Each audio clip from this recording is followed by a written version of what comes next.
Maliit lang ang isla ng Cagbanilad o Tagbanilad kung tawagin ng mga residente doon. This is the third island we visited sa aming first day sa Karamoan. Para sa akin, ang isla na to ay parang lost paradise ang datingan kasi nagre-recede yung buhangin at kitang-kita mo yung isla kapag low tide at nagtatago naman siya or parang lumulubog kapag high tide. Hindi masyadong maraming tao nung dumating kami dito. Parang napapatanong nga ako sa isip ko, paano pag walang tao? May mga sirena kayang naliligo dito? Para kasing upuan nila yung malalaking bato dito eh. Pero alam nyo, napaka-ideal sa snorkeling ang islet na to.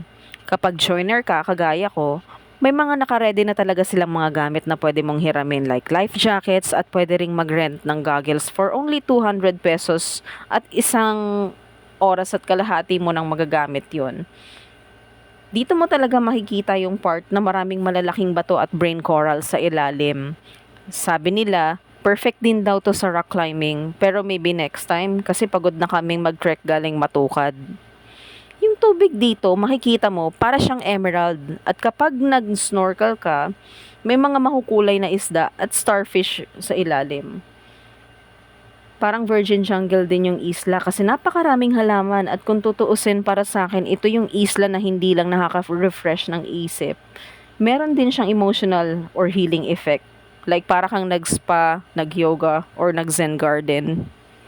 Kung titingnan mo, parang ang babaw lang ng tubig, di ba? Pero nung sinubukan naming mag-snorkel dito, nako, ang lalim din pala niya. At natatawa pa kami kasi nagkakahilahan pa kami ng jacket at baka nga mapunta kami doon sa ilalim ng tubig at ilalim ng bangka. Secluded talaga tong isla na to at makakaramdam ka ng privacy. Yung tipong parang exclusive lang yung isla para sa inyo kapag pinuntahan nyo to. At para bang pag tinitingnan ko yung mala emerald na tubig neto, yung tinitingnan mo para siyang salamin sa ilalim. Para bang nandito lahat yung spirit ng marine life ng Karamoan. Ganon yung dating niya sa akin. Ayan, so we did try our snorkeling. Di ka guys sa iba, may kakapitan ka talagang kahoy or cottage para lang silipin mo yung ilalim ng tubig. Dito, kahoy lang ng bangka sa magkabilang sides yung guide namin para di kami mapalayo. Medyo malakas ng konti yung current. Sa una nagdadalawang isip pa nga ako kasi non-swimmer ako pero buti na lang may mga nag-guide sa amin for basic swimming. Mind me guys, malalim talaga yung tubig.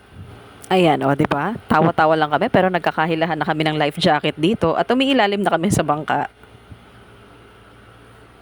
Halos mag-aalas 5 na ata ng hapon to at gustuhin ko mong tumambay para magmuni-muni dito. Parang delikado na kasi baka abutan kami ng high tide. Alam nyo nung nandito kami, parang na rin akong pumunta ng Palawan eh. Medyo makapalang mga vegetation ng isla at same way, sana wag sirain ng ibang mga turista dito. Malamang meron din sigurong mga kakaibang hayop pa or sea creatures pa na nagtatago dito. Lahos in Matukad Island looks so attractive and captivating, but this Cagbanilad for me is so unique. The beauty of this islet is so mysterious and inviting. It's like I can't had enough and worth to discover. So sabi ko nga sa sarili ko, kung meron man akong babalikan, ito yun.